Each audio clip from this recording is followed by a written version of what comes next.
Carlos, el mayor y más arrogante, alargó la mano para coger una pesada pluma estilográfica, con una sonrisa de triunfo dibujada en los labios.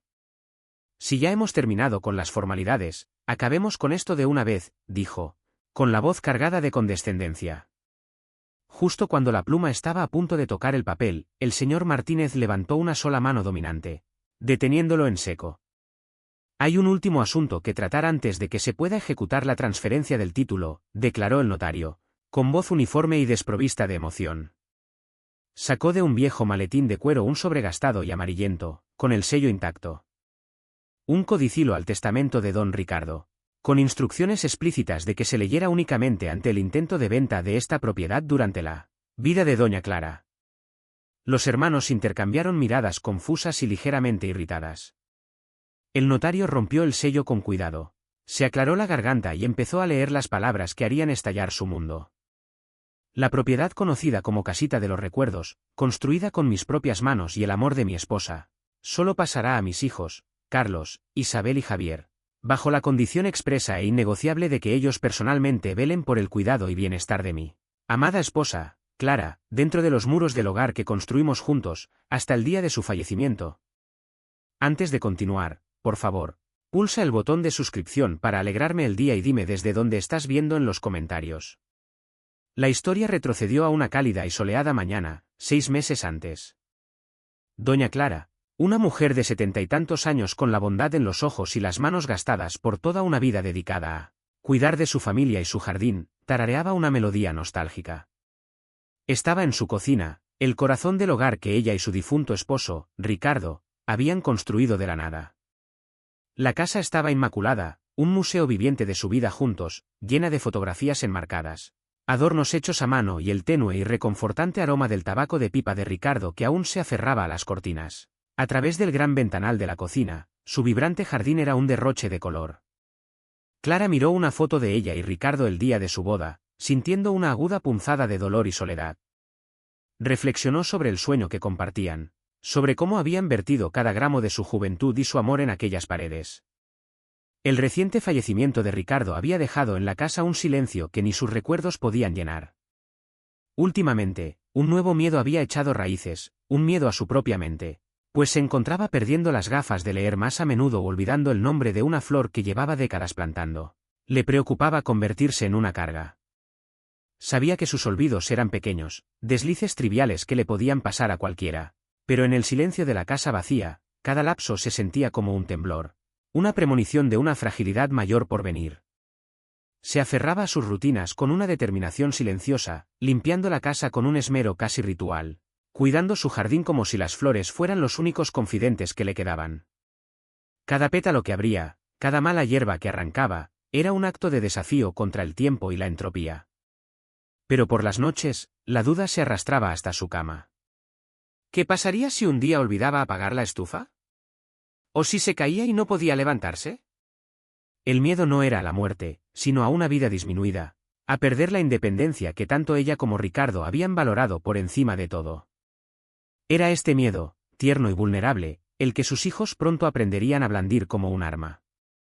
Sus 3 hijos llegaron para su superficial visita semanal. El pretexto del cuidado era muy fino. Carlos, el mayor, no podía apartarse de su teléfono, con el rostro convertido en una máscara de impaciencia.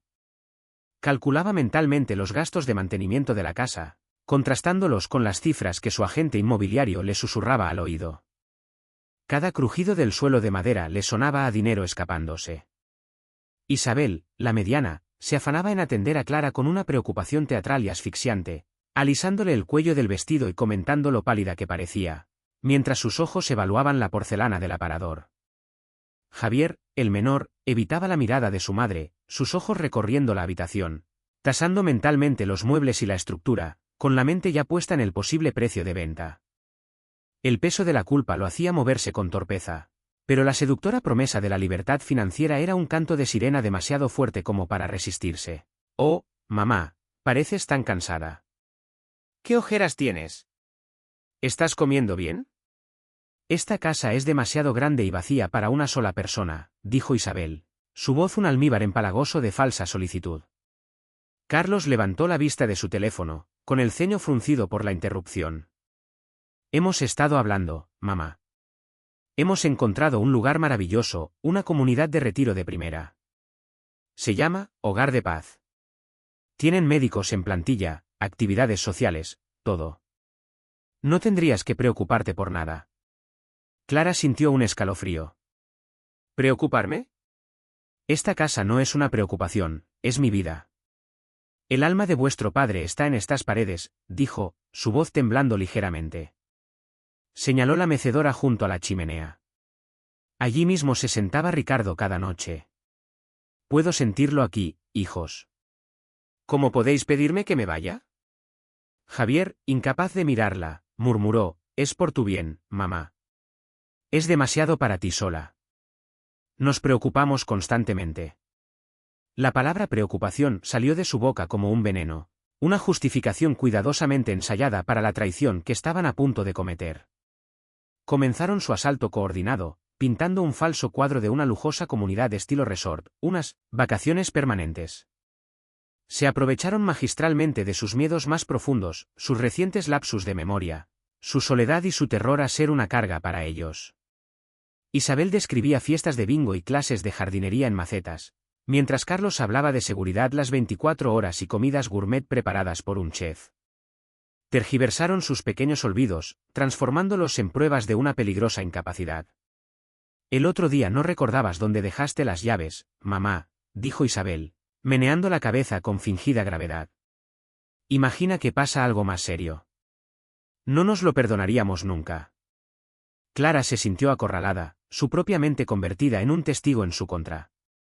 La lógica se desvanecía ante el asalto emocional de las tres personas en las que más confiaba en el mundo.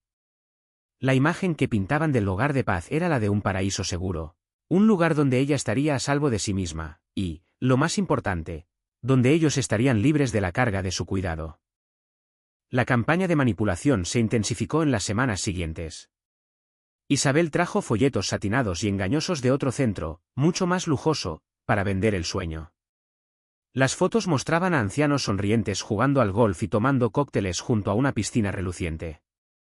Era una fantasía tan descarada que resultaba casi cómica, pero para Clara, cuyo mundo se había encogido a las paredes de su casa y su jardín, era una visión seductora de una vida sin preocupaciones. Carlos mencionaba implacablemente la carga financiera de los impuestos y el mantenimiento de la casa. Mamá, los impuestos sobre la propiedad han subido un 20% este año. El techo necesitará reparaciones pronto. No es sostenible, decía, mostrando extractos bancarios y facturas como si fueran pruebas irrefutables de una catástrofe inminente. Javier insistía en lo preocupados que estaban todos. Su falsa angustia un cuchillo afilado en el corazón de Clara.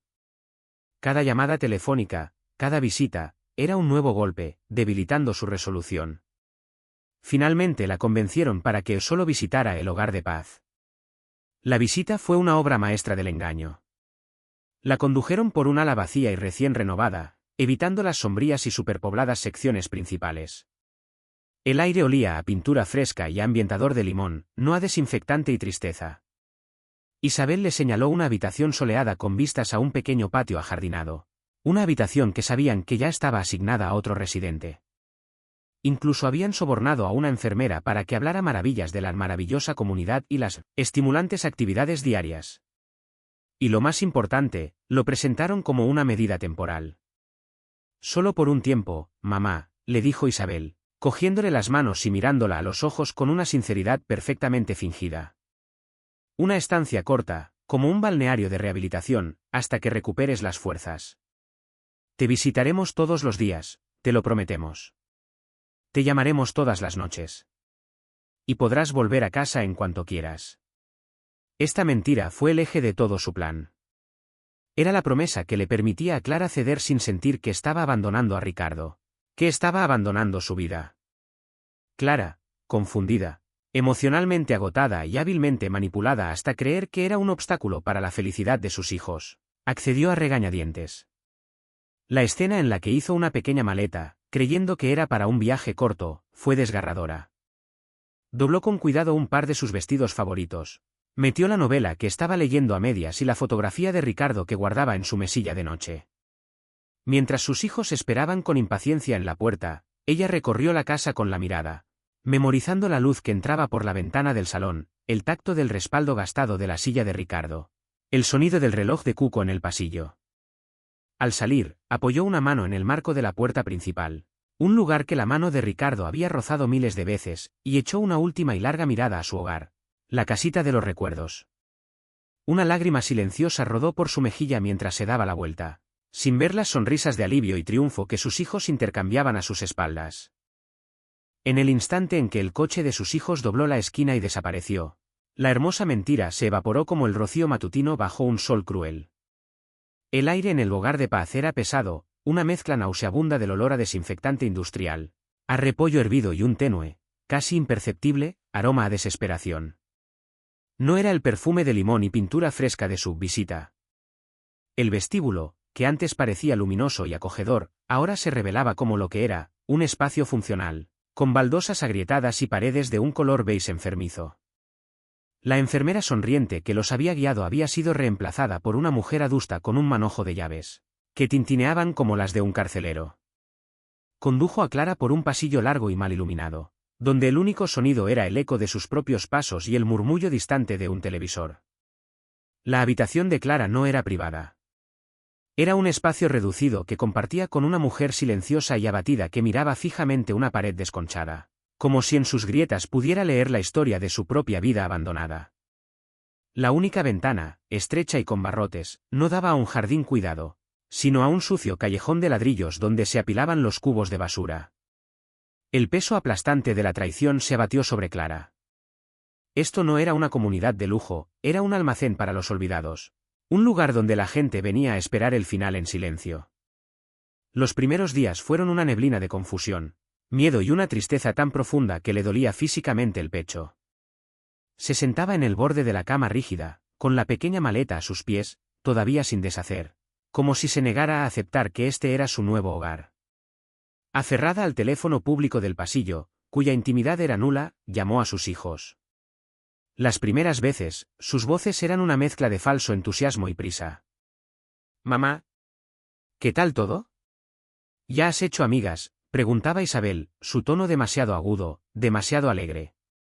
Pero las llamadas de Clara, al principio llenas de una confusión esperanzada, se volvieron más desesperadas. «Isabel, mi amor, ¿cuándo vienes? Ha habido un error.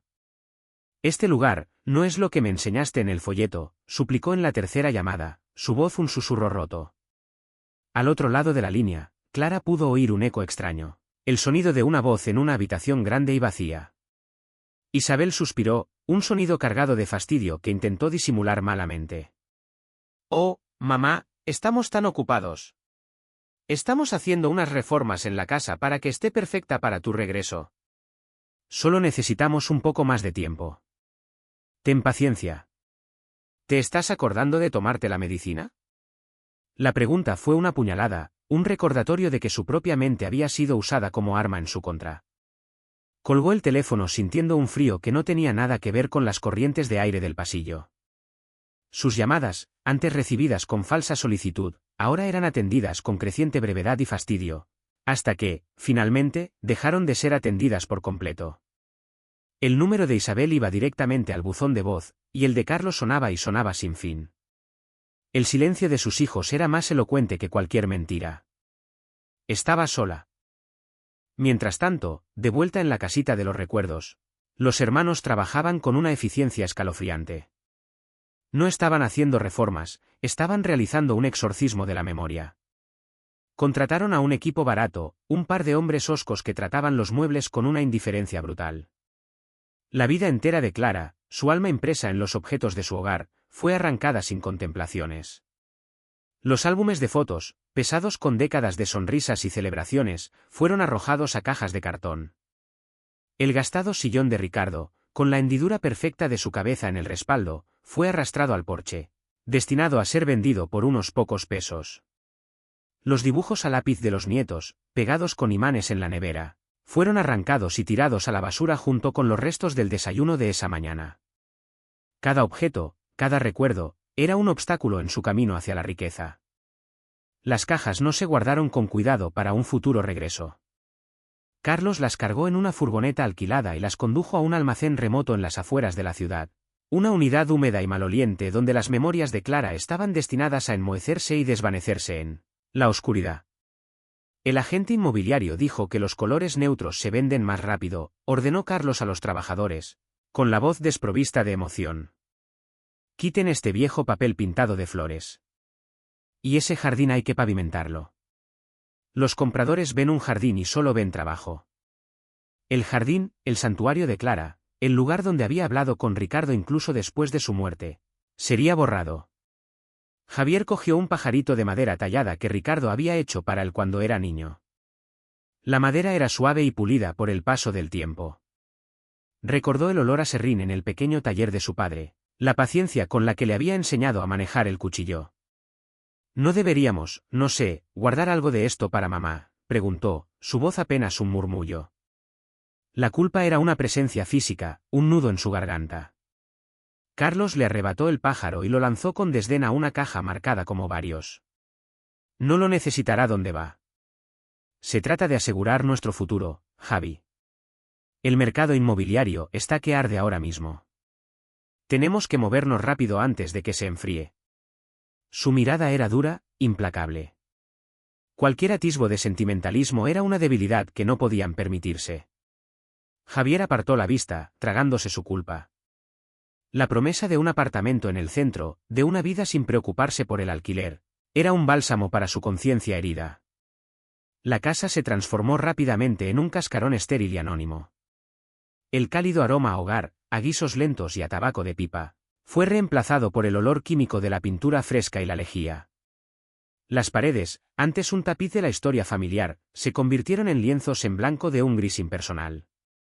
El jardín, que una vez fue el orgullo de Clara, un derroche de color y vida, se convirtió en un patio de hormigón desalmado, listo para una barbacoa y muebles de exterior impersonales. La casita de los recuerdos había muerto. En el sombrío hogar de paz, Clara, una mujer de espíritu resistente, se negaba a sucumbir por completo a la desesperación.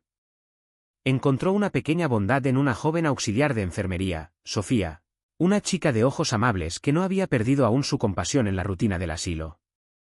Sofía escuchaba las historias de Clara sobre Ricardo, sobre la hermosa casa con el jardín vibrante. Escuchaba cómo Clara describía el color exacto de sus rosas Reina Isabel, y el sabor de los tomates que cultivaba en verano. Sofía, que veía la realidad del asilo cada día, los ancianos olvidados por sus familias, sentía una profunda desconfianza hacia los hijos de Clara y sus escasas y fugaces visitas iniciales. «Parece usted una reina en sus historias, doña Clara», le dijo un día Sofía. «¿Por qué una reina querría dejar su palacio?». La pregunta flotó entre ellas, cargada de una verdad no expresada. Clara se encogió de hombros, con una triste sonrisa. «A veces, las reinas son engañadas por sus príncipes». Fue entonces cuando se produjo un acontecimiento clave.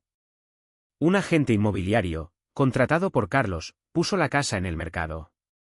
El precio de venta era asombroso, $1.200.000. Su ubicación privilegiada, en un barrio tranquilo pero céntrico, y sus buenos cimientos, como decía el anuncio, atrajeron un interés inmediato. Las llamadas no dejaban de llegar. Los hijos estaban eufóricos. Su codicia alcanzaba un punto álgido mientras empezaban a gastar mentalmente su herencia. Isabel ya había elegido los colores para su nuevo coche. Carlos investigaba carteras de inversión de alto riesgo. La realidad de su inminente riqueza los embriagaba. Mientras vaciaba el último armario de sus padres, Javier encontró una fotografía desvaída de su madre y su padre, jóvenes y riendo, metida en el bolsillo de un viejo abrigo. La foto los capturaba en un día de campo familiar, sentados sobre una manta a cuadros, con cestas de mimbre y una botella de vino. Javier recordó ese día.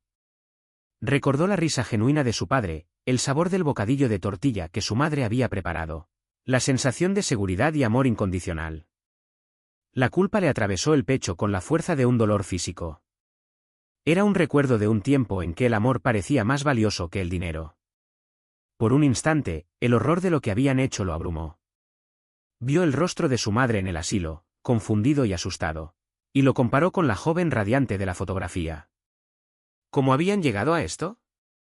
Pero entonces, el teléfono vibró en su bolsillo. Era una alerta del banco, un recordatorio de la abultada deuda de su tarjeta de crédito. La fantasía de una vida libre de deudas, de la aprobación de su hermano mayor, de poder permitirse por fin las cosas que creía merecer, volvió a imponerse.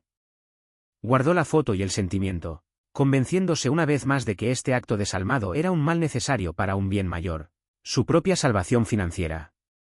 La salvación pareció llegar antes de lo esperado. Una pareja adinerada y sin hijos, los Delgado, que veían la casa como un lienzo en blanco para su estética moderna y minimalista, hicieron una oferta por el precio total, en efectivo. Los hermanos aceptaron sin un instante de vacilación.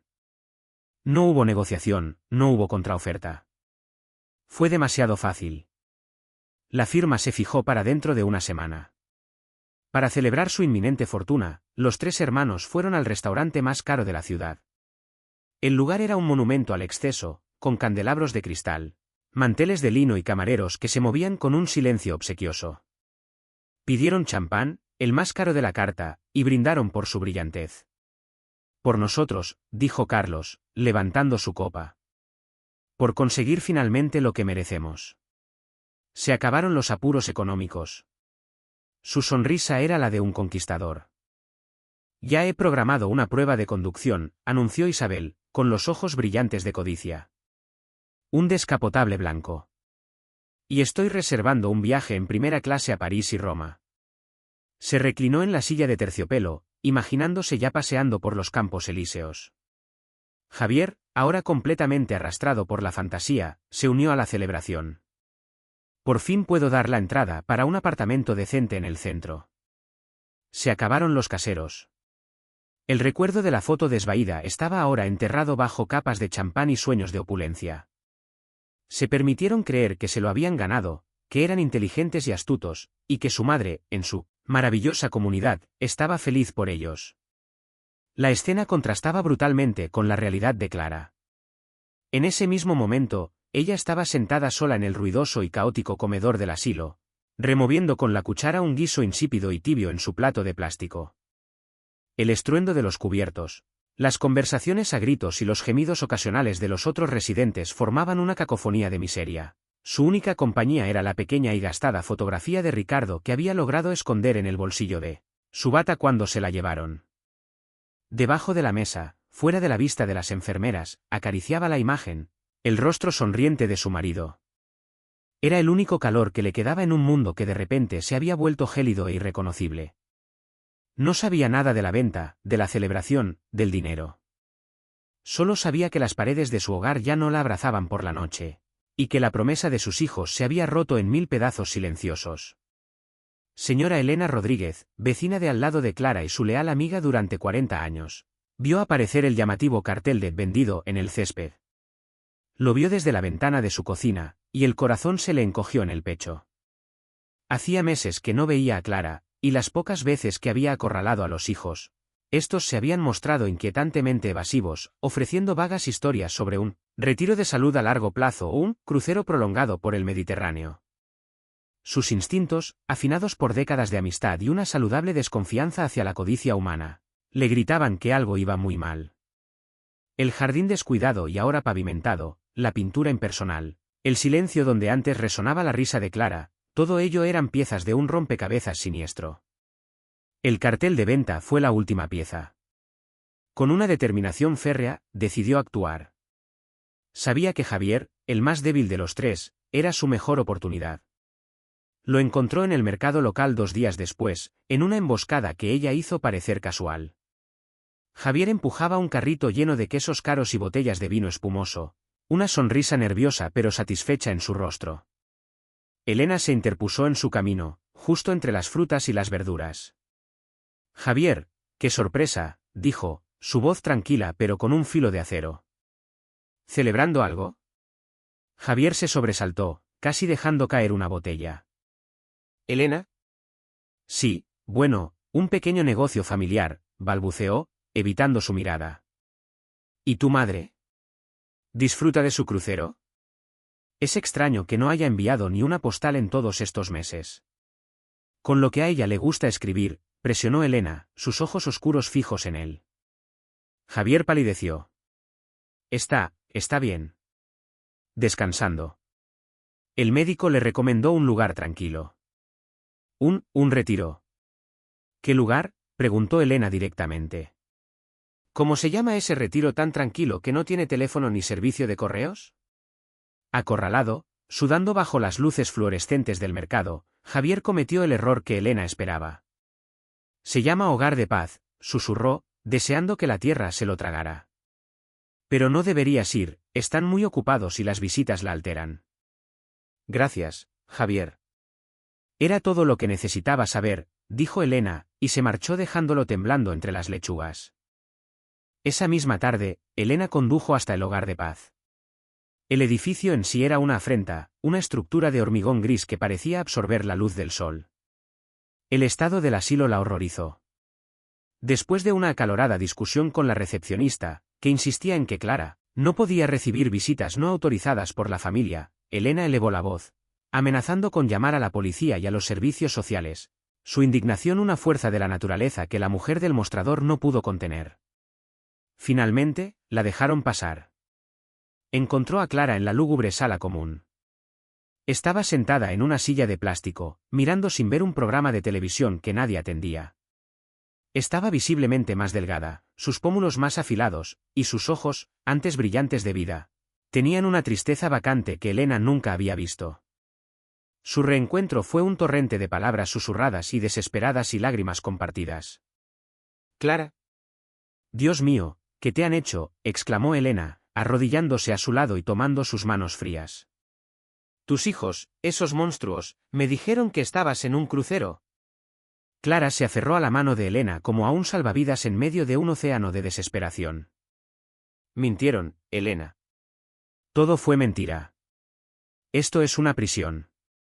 Me quitaron mi casa, me quitaron mi vida». Armada con la terrible verdad, Elena recordó el nombre del notario del funeral de Ricardo, señor Martínez. Desde el aparcamiento del asilo, con las manos temblorosas de rabia, marcó el número de su despacho.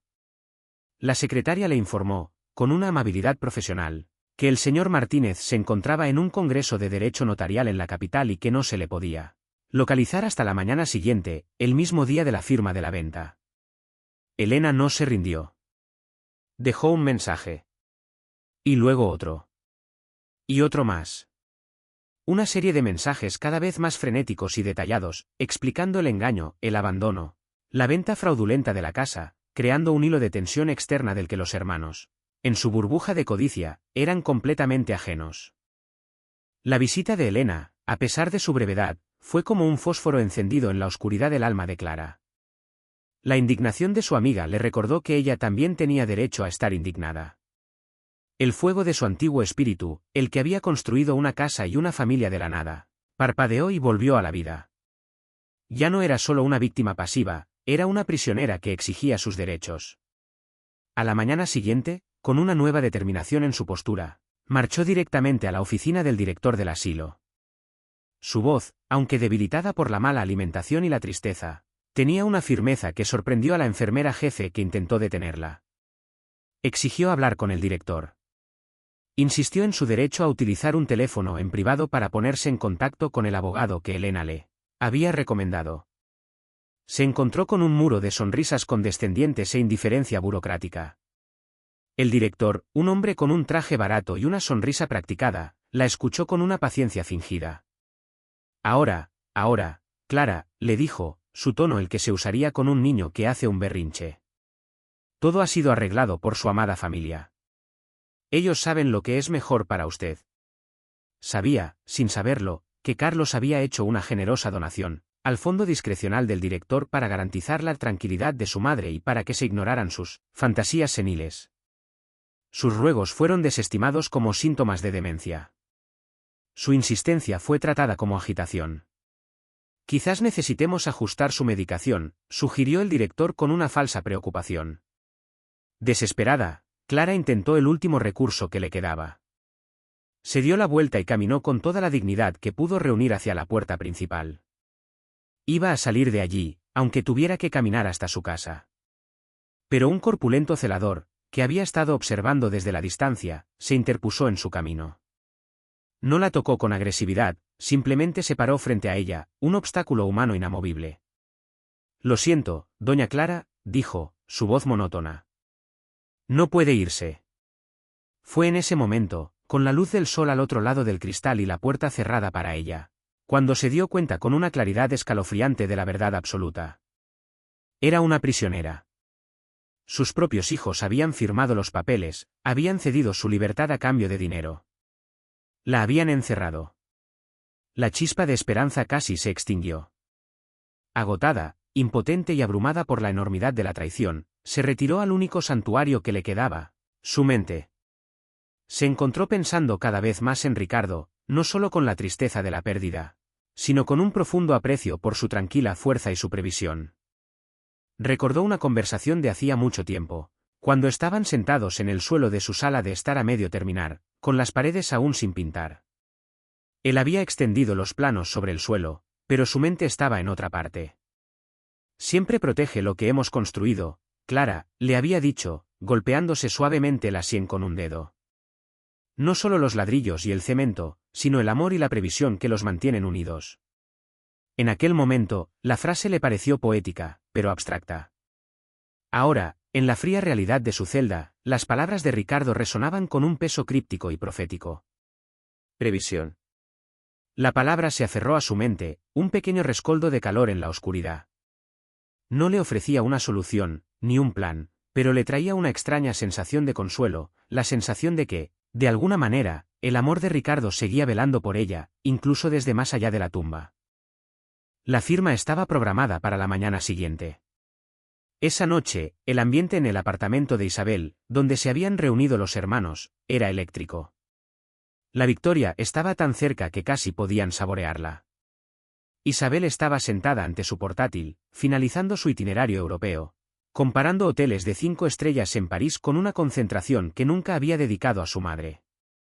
Carlos, con el teléfono pegado a la oreja, hablaba a gritos con un asesor financiero, discutiendo estrategias de inversión agresivas. Quiero rendimientos, no seguridad, ladraba al teléfono, pavoneándose por el salón como un rey recién coronado. Javier era el único que mostraba signos de inquietud. Daba vueltas por la habitación, incapaz de quedarse quieto, la copa de vino en su mano temblaba ligeramente. La euforia de sus hermanos no lograba apagar del todo la llama parpadeante de su culpa. Entonces, su teléfono sonó. El estridente tono de llamada cortó el aire festivo. En la pantalla aparecía número desconocido, pero Javier sintió un escalofrío de aprensión. Se apartó a un rincón para contestar. Era señora Rodríguez. Su voz era como el hielo. Tu padre se avergonzaría tan profundamente de ti, Javier. De todos vosotros, dijo, sin preámbulos. Espero que el dinero os mantenga calientes por la noche, porque vuestras almas están claramente heladas. Recibiréis lo que merecéis. Colgó antes de que él pudiera responder.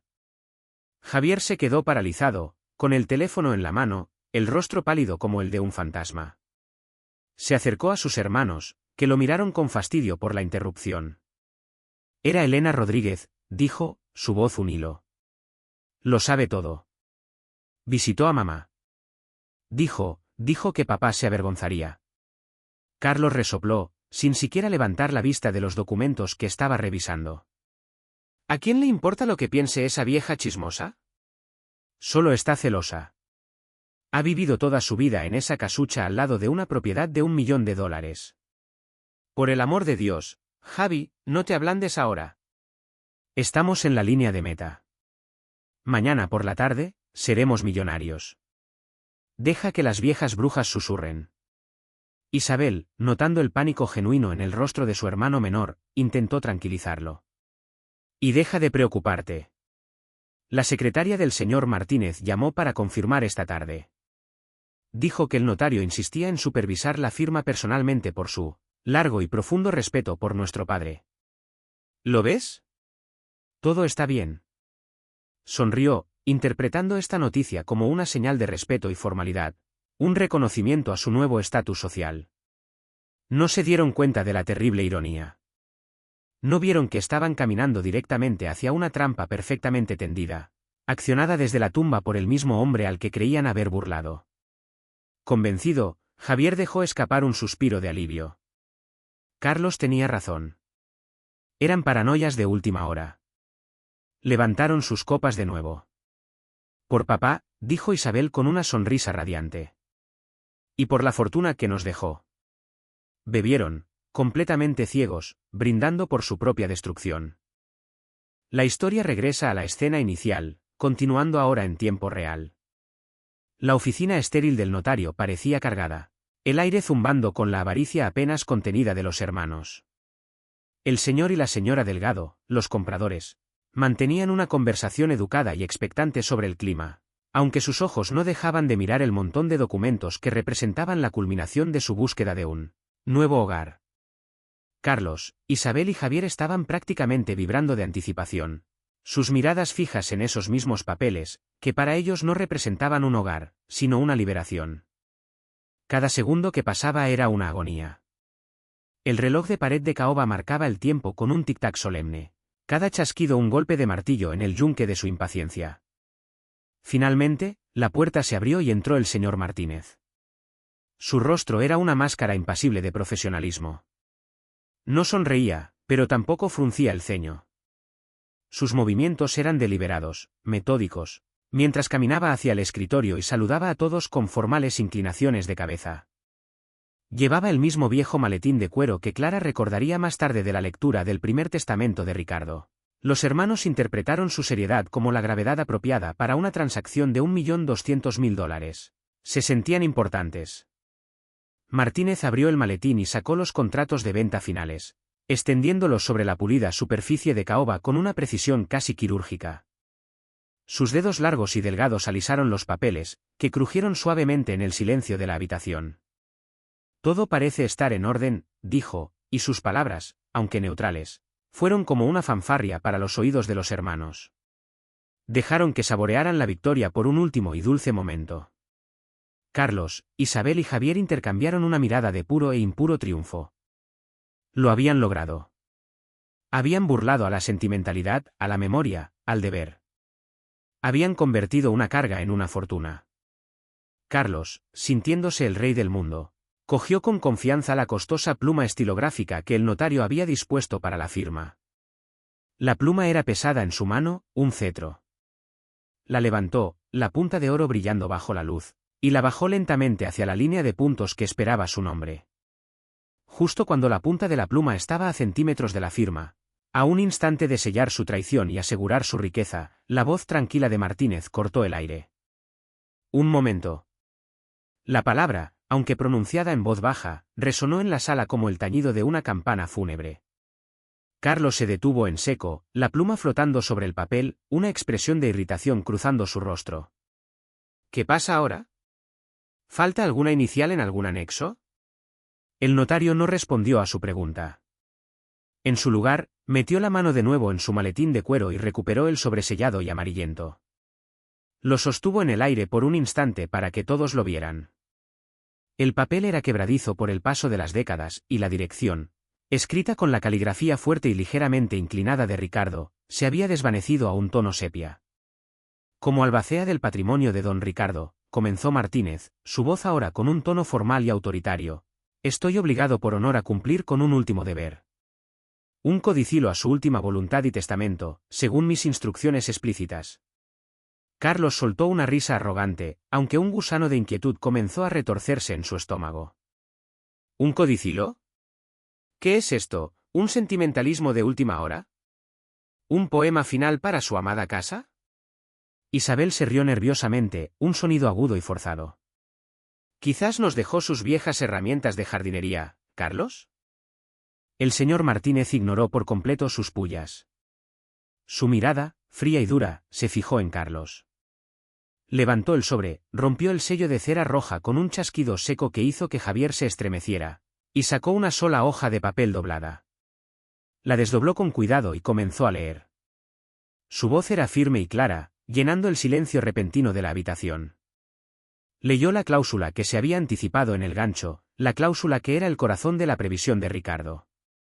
La propiedad conocida como Casita de los Recuerdos, construida con mis propias manos y el amor de mi esposa, solo pasará a mis hijos, Carlos, Isabel y Javier, bajo la condición expresa e innegociable de que ellos personalmente velen por el cuidado y bienestar de mi amada esposa, Clara, dentro de los muros del hogar que construimos juntos, hasta el día de su fallecimiento.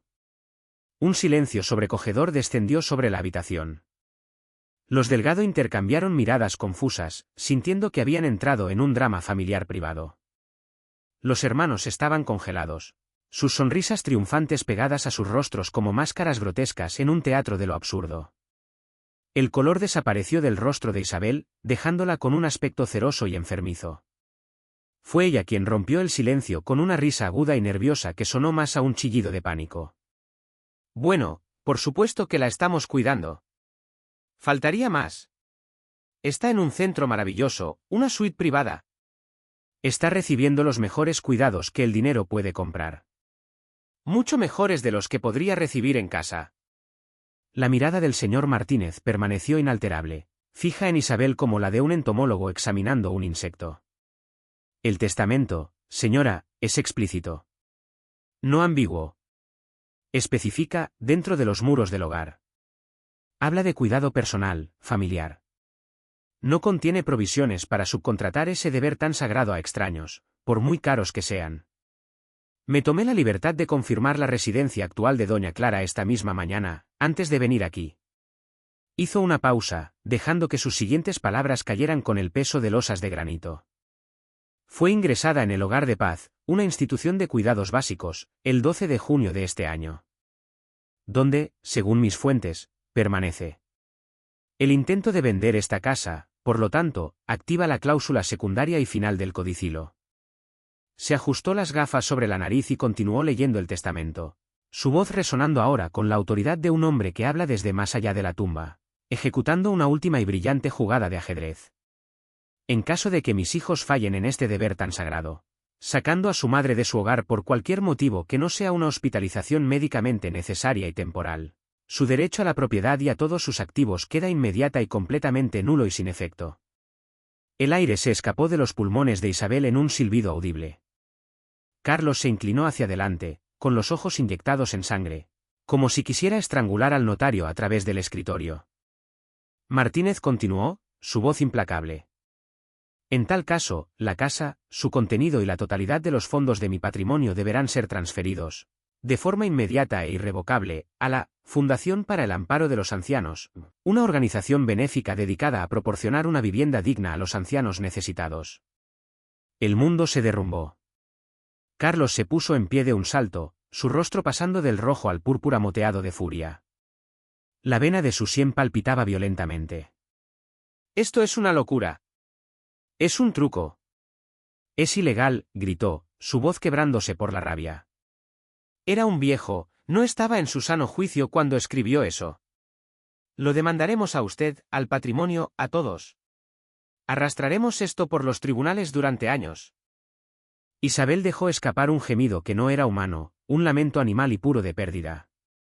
No era por su madre, ni por la casa. Era por el descapotable blanco, por los billetes de primera clase a París, por las joyas y los bolsos de diseño que ya había comprado en su mente. Nuestro dinero, sollozó, las lágrimas corriendo por su maquillaje caro. ¿Se ha ido todo? ¿Todo? Pero fue Javier quien tuvo la reacción más profunda. No explotó. Implosionó. Se hundió en su costosa silla de cuero, el color desapareciendo por completo de su rostro, dejándolo de un gris ceniciento.